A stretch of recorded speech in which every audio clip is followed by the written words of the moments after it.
viewers welcome back to news TV 84 break तो बाद ਹੁਣ ਅਸੀਂ ਗੱਲਬਾਤ ਕਰਦੇ ਹਾਂ ਸਰਦਾਰ ਸੁਖਵਿੰਦਰ ਸਿੰਘ ਹੰਸਰਾ ਜੀ ਨਾਲ ਅ ਮੀਡੀਆ ਪਰਸਨੈਲਿਟੀ ਫਰਮ ਕੈਨੇਡਾ ਜਿਹੜੇ ਕਿ ਇਸ ਵੇਲੇ ਸਾਨੂੰ ਫੋਨ ਲਾਈਨ ਤੇ ਜੁੜ ਚੁੱਕੇ ਨੇ ਜੀ ਵੀਰ ਜੀ ਵਾਹਿਗੁਰੂ ਜੀ ਕਾ ਖਾਲਸਾ ਵਾਹਿਗੁਰੂ ਜੀ ਕੀ ਫਤਿਹ ਵਾਹਿਗੁਰੂ ਜੀ ਕਾ ਖਾਲਸਾ ਵਾਹਿਗੁਰੂ ਜੀ ਕੀ ਫਤਿਹ ਜੀ ਵੀਰ ਜੀ ਅੱਜ ਅਸੀਂ ਵੱਖ-ਵੱਖ ਵਿਸਨ ਮੁੱਦਿਆਂ ਦੇ ਉੱਪਰ ਗੱਲਬਾਤ ਕਰਾਂਗੇ ਪਰ ਸਭ ਤੋਂ ਪਹਿਲਾਂ ਜਿਸ ਤਰ੍ਹਾਂ ਇੰਡੀਅਨ ਰਿਪਬਲਿਕ ਡੇ 26 ਜਨਵਰੀ ਸੰਬੰਧੀ ਟੋਰਾਂਟੋ ਦੇ ਵਿੱਚ ਹੋ ਰਹੇ ਇੱਕ ਇੰਡੀਅਨ ਫੰਕਸ਼ਨ ਦੇ ਬਾਹਰ ਸਿੱਖ ਸੰਗਤਾਂ ਨੇ ਜ਼ੋਰਦਾਰ ਪ੍ਰੋਟੈਸਟ ਕੀਤਾ ਸੀ ਜਿਸ ਵਿੱਚ ਤੁਸੀਂ ਵੀ ਸ਼ਾਮਿਲ ਹੋਏ ਹੋ ਇਸ ਸੰਬੰਧੀ ਸਾਰੇ ਦਰਸ਼ਕਾਂ ਨੂੰ ਜਾਣਕਾਰੀ ਦਿਓ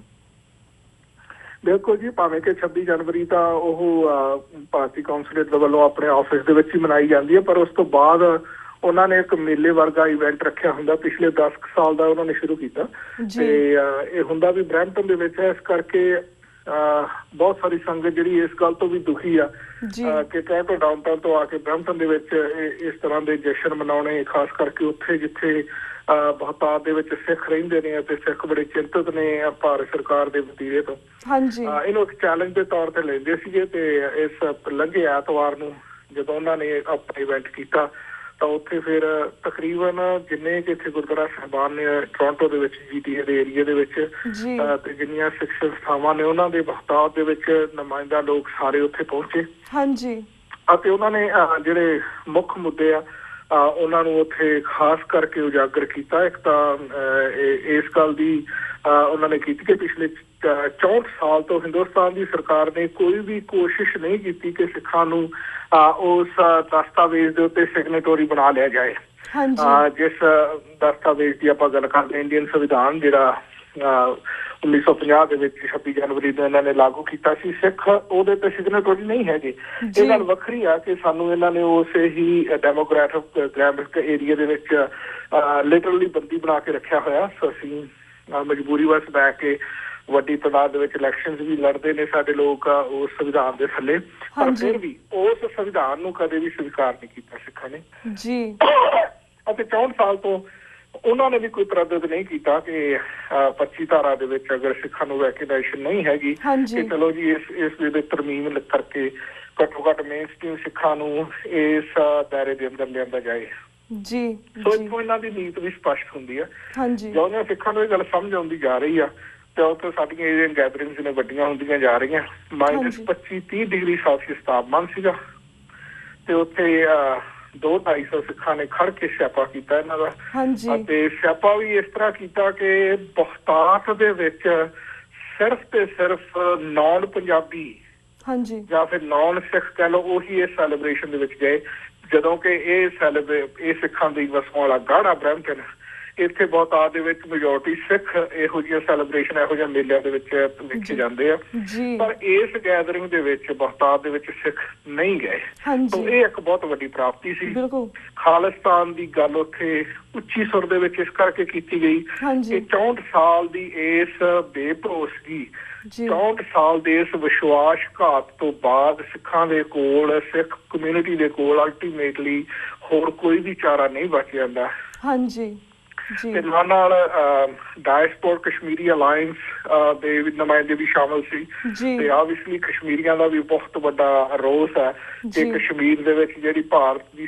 ਫੌਜ ਆ ਉਹ ਬਹੁਤ ਸਾਰੀ ਬੁਰਸ਼ਾਗਰਦੀ ਕਰ ਰਹੀ ਆ ਸੋ ਉਹਨਾਂ ਨੇ ਵੀ ਬਹੁਤ ਜੰਮ ਕੇ ਨਾਅਰੇਬਾਜ਼ੀ ਕੀਤੀ ਕਿ Indian army get out of Kashmir Indian army out of Kashmir so ਇਸ ਤਰ੍ਹਾਂ ਦਾ ਮਾਹੌਲ ਸੀ ਮੈਨੂੰ ਲੱਗ ਰਿਹਾ ਸੀ ਕਿ ਜਿਹੜੇ ਅੰਦਰ ਜਾ ਰਹੇ ਸੀਗੇ ਤਿਰੰਗੇ ਨੂੰ ਸਲਾਮ ਕਰਨ ਲਈ ਉਹ ਬੜੀ ਨਮੋਸ਼ੀ ਭਰੇ ਮਾਹੌਲ ਦੇ ਵਿੱਚ ਵੀ ਗੁਜ਼ਰ ਕੇ ਜਾ ਰਹੇ ਸੀ ਉਹਨਾਂ ਦੀ ਕੋਈ ਮਜਬੂਰੀ ਹੋਏਗੀ ਉਹ ਅੰਦਰ ਜਾਣਾ ਪਰ ਬਾਹਰ ਲੋਕ ਬਹੁਤ ਵੱਡੇ ਜੋਸ਼ ਦੇ ਨਾਲ ਯੂਨਾਈਟਿਡ ਫਰੰਟ ਆਫ ਸਿੱਖਸ ਦੇ ਬੈਨਰ ਹੇਠ ਭਾਵ ਕੇ ਸਾਰੀਆਂ ਜਿੰਨੇ ਫਰੰਟ ਨੇ ਸਿੱਖਾਂ ਦੇ ਉਹ ਯੂਨਾਈਟ ਨੇ ਇੱਥੇ ਰੱਜ ਕੇ ਨਾਅਰੇਬਾਜ਼ੀ ਕੀਤੀ ਗਈ I think it was huge successful ਅਤੇ ਬਰੈਂਪਟਨ ਦਾ ਜਿਹੜਾ ਅੰਗਰੇਜ਼ੀ ਦਾ ਮੇਨ ਅਖਬਾਰ ਆ ਉਸਨੇ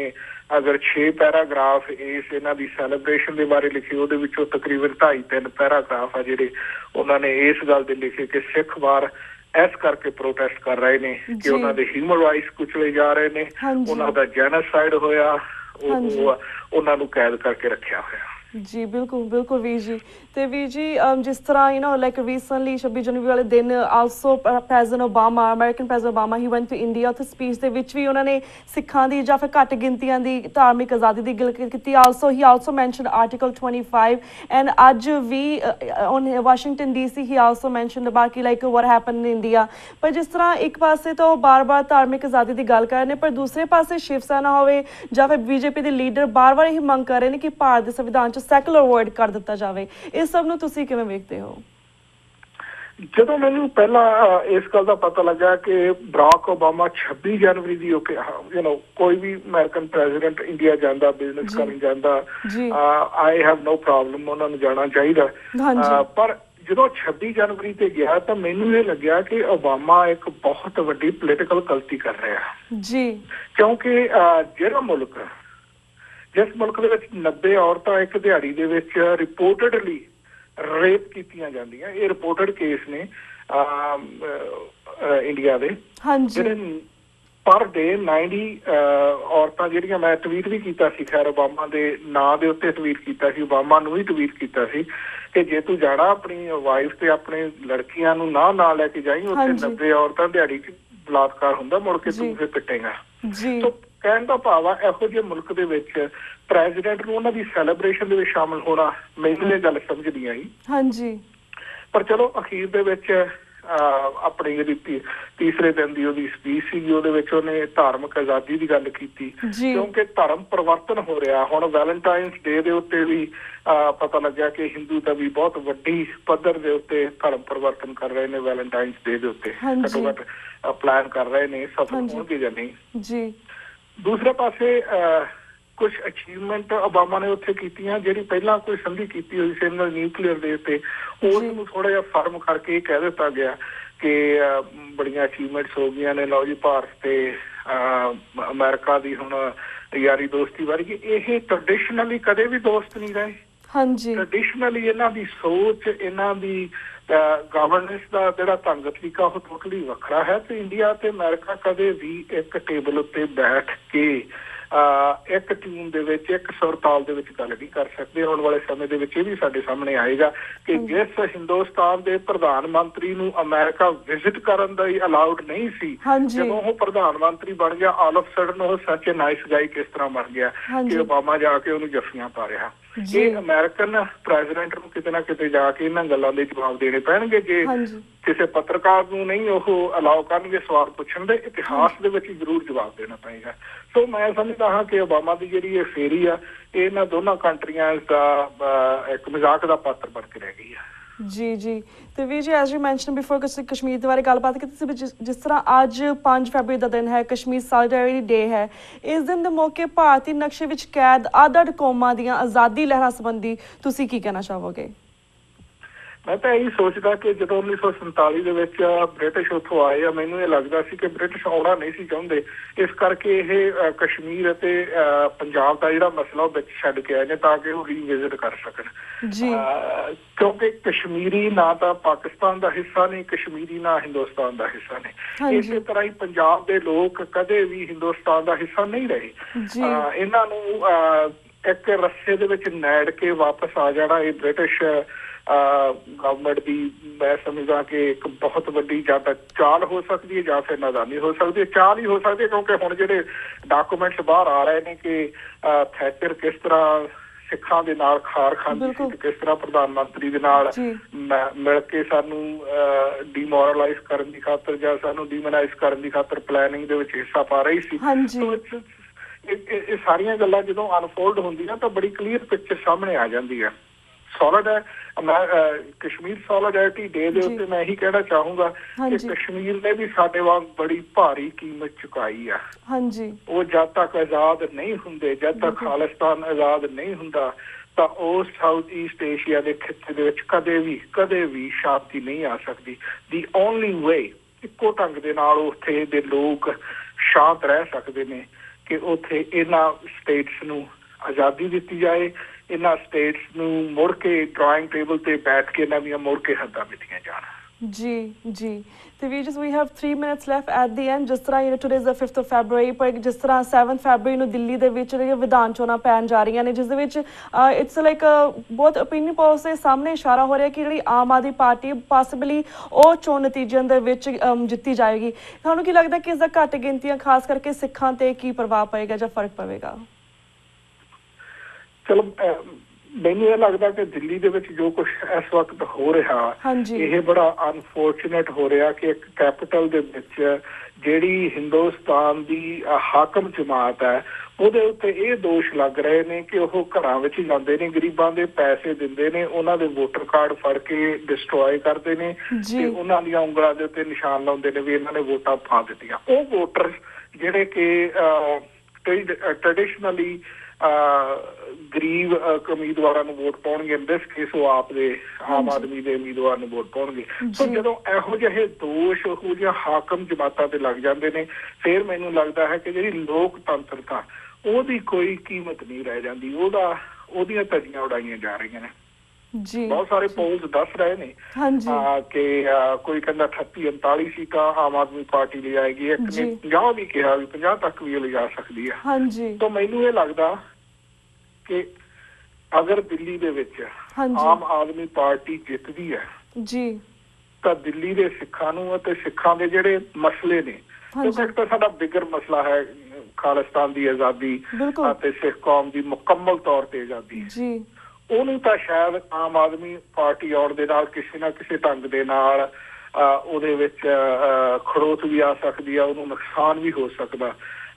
ਪਰ ਦੂਸਰੇ ਪਾਸੇ ਜਿਹੜਾ ਲੋਕਾਂ ਦਾ ਜਨ ਜੀਵਨ ਆ ਜਾਂ ਜਿਹੜੇ ਸਾਡੇ ਇਮੀਡੀਏਟ ਮੁੱਦੇ ਹਨ ਖਾਸ ਕਰਕੇ ਜੈਨੋਸਾਈਡ ਦੇ ਜਗਦੀਸ਼ ਟਾਈਟਲਰ ਵਰਗਿਆਂ ਨੂੰ ਫਾਹੇ ਟੰਗਣਾ ਸੱਜਣ ਕੁਮਾਰ ਵਰਗਿਆਂ ਨੂੰ ਹੱਥਕੜੀਆਂ ਲਾਉਣੀਆਂ ਇਹੋ ਜਿਹੇ ਜਿਹੜੇ ਮਸਲੇ ਨੇ ਇਹ ਮੈਨੂੰ ਲੱਗਦਾ ਹੈ ਕਿ ਇਹ ਕਿਸੇ ਹੱਦ ਤੱਕ ਹੱਲ ਹੋਣ ਦੀ ਸੰਭਾਵਨਾ ਤੇ ਖਾਸ ਕਰਕੇ ਗਰੀਬ ਜਨਤਾ ਜਿਹੜੀ ਦਿੱਲੀ ਦੀ ਇਹਨਾਂ ਨੂੰ ਘਰ ਦੇ ਵਿੱਚ ਪੀਣ ਵਾਲਾ ਪਾਣੀ ਲਿਆਉਣ ਦੀ ਖਾਤਰ 1.5 2 ਕਿਲੋਮੀਟਰ ਜਾ ਕੇ ਬਾਲਟੀਆਂ ਭਰ ਕੇ ਲਿਆਉਣੀਆਂ ਪੈਂਦੀਆਂ ਉਹਨਾਂ ਦੇ ਜਿਹੜੇ ਮਸਲੇ ਆ ਇਹ ਆਮ ਆਦਮੀ ਪਾਰਟੀ ਹੱਲ ਕਰ ਸਕੂਗੀ ਬਸ ਇੰਨਾ ਹੀ ਮੈਂ ਕਹਿਣਾ ਚਾਹੁੰਦਾ ਕਿ ਬੀਜੇਪੀ ਤੋਂ ਹਿੰਦੁਸਤਾਨ ਨੂੰ ਕੋਈ ਬਚਾ ਲਵੇ ਤਾਂ ਬਚ ਜਾਏਗਾ ਨਹੀਂ ਤਾਂ ਫਿਰ ਇਹ ਜਿਹੜੇ ਹਿੰਦੂ ਤਵੀ ਖਰੂਦੀ ਲੋਕ ਨੇ ਇਹ ਤਾਂ ਘੱਟ ਗਿਣਤੀਆਂ ਦੇ ਖੂਨ ਦੇ ਪਿਆਸੇ ਨੇ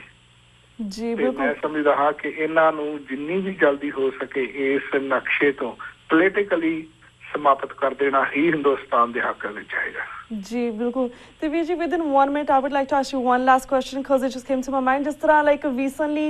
ਮਾਥੁਰ ਕਮੇਟੀ ਨੇ ਇਹ ਐਲਾਨ ਕੀਤਾ ਹੈ ਕਿ ਉਹ ਇੰਡੀਆ ਦਿੱਲੀ ਦੇ ਵਿੱਚ ਜਿਹੜੀ ਜੂਨ 84 ਦਾ ਕਤਲੇਆਮ ਹੋਇਆ ਸੀਗਾ ਨਵੰਬਰ 84 ਦਾ ਕਤਲੇਆਮ ਹੋਇਆ ਸੀ ਸਿੱਖਾਂ ਦੇ ਨਾਲ ਉਸ ਲਈ ਉਹ ਸਪੈਸ਼ਲ ਇਨਵੈਸਟੀਗੇਟਿਵ ਟੀਮ ਬਣਾਉਣਗੀਆਂ ਪਰ ਵਾਈ ਲਾਈਕ ਐਵਰੀ ਟਾਈਮ ਜਦੋਂ ਵੋਟਾਂ ਹੋਣ ਲੱਗਦੀਆਂ ਨੇ ਇੰਡੀਆ ਦੇ ਵਿੱਚ ਜਾਂ ਭਾਰਤ ਦੇ ਵਿੱਚ ਜਾਂ ਭਾਰਤ ਦੀ ਰਾਜਧਾਨੀ ਦੇ ਵਿੱਚ ਇਹਨਾਂ ਨੂੰ ਉਸ ਵੇਲੇ ਹੀ ਕਿਉਂ ਨਵੰਬਰ 84 ਦੀ ਯਾਦ ਆਉਂਦੀ ਹੈ are we like do they think like the Sikhs are blind and they don't understand what's going on like why they always ਹਮੇਸ਼ਾ ਸਾਨੂੰ ਕਿਉਂ ਡਕਸ ਵਾਂਗੂ ਸੋਚਦੇ ਨੇ ਹਮੇਸ਼ਾ ਸਾਡੇ ਤੇ ਕਿਉਂ ਇਸ ਤਰ੍ਹਾਂ ਦੇ ਇਸ਼ਾਰੇ ਕਰਦੇ ਨੇ ਇਹ ਖਾਸ ਕਰਕੇ ਜੇ ਸ਼੍ਰੋਮਣੀ ਅਕਾਲੀ ਦਲ ਬਾਦਲ ਵੇਖ ਲਈਏ ਪੰਜਾਬ ਦੇ ਵਿੱਚ ਹੋਏ ਚਾਹੇ ਫਿਰ ਇਹਨਾਂ ਦੀ ਦਿੱਲੀ ਇਕਾਈ ਹੋਏ ਇਹਨਾਂ ਨੇ ਹਮੇਸ਼ਾ ਹੀ ਸਿੱਖਾਂ ਨੂੰ ਬੁੱਧੂ ਬਣਾਉਣ ਦੀ ਕੋਸ਼ਿਸ਼ ਕੀਤੀ ਆ ਇਹ ਲਿਟਰਲੀ ਹੁਣ ਪ੍ਰੋਫੈਸ਼ਨਲ ਪੇਸ਼ਾਵਰ ਹੋ ਗਏ ਨੇ ਕਿ ਲੋਕਾਂ ਨੂੰ ਧੋਖਿਆਂ ਦੇ ਵਿੱਚ ਰੱਖ ਕੇ ਆਪਣਾ ਰਾਜ ਕਾਇਮ ਕਰਨਾ ਆਮ ਆਦਮੀ ਪਾਰਟੀ ਨੇ ਤਾਂ ਪਿਛਲੇ ਆਪਣੇ 49 ਦਿਨਾਂ ਦੇ ਰਾਜ ਦੇ ਵਿੱਚ SIT ਬਣਾਉਣ ਦਾ ਐਲਾਨ ਕਰ ਦਿੱਤਾ ਸੀ ਭਾਵੇਂ ਕੋਈ ਨਹੀਂ ਬਣ ਸਕੀ ਕਿਉਂਕਿ ਉਹਨਾਂ ਦੇ ਆਪਣੇ ਸਰਕਮਸਟੈਂਸਸ ਸਨ ਹੁਣ ਆ ਕੇ ਬੀਜੇਪੀ ਕਹੇ 100 ਚੂਹਾ ਖਾ ਕੇ ਬਿੱਲੀ ਹੱਜ ਨੂੰ ਚੱਲੀ ਇੱਕ ਬੜੀ ਪੁਰਾਣੀ ਕਹਾਵਤ ਹੈ ਮੈਂ ਸਮਝਦਾ ਕਿ ਇਹ ਇਹਨਾਂ ਲੋਕਾਂ ਦੀ ਰਾਜਨੀਤਿਕ ਹਾਸੋਹੀਣੀ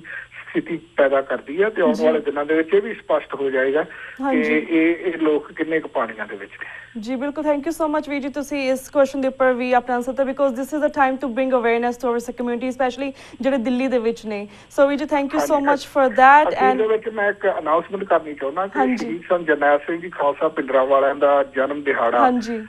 12 ਫਰਵਰੀ ਨੂੰ ਆ ਰਿਹਾ ਜੀ ਅਤੇ ਸ਼੍ਰੋਮਣੀ ਅਕਾਲੀ ਦਲ ਅੰਮ੍ਰਿਤਸਰ ਵੱਲੋਂ ਇਹ ਟੋਰਾਂਟੋ ਦੇ ਵਿੱਚ ਐਡਮਿੰਟਨ ਦੇ ਵਿੱਚ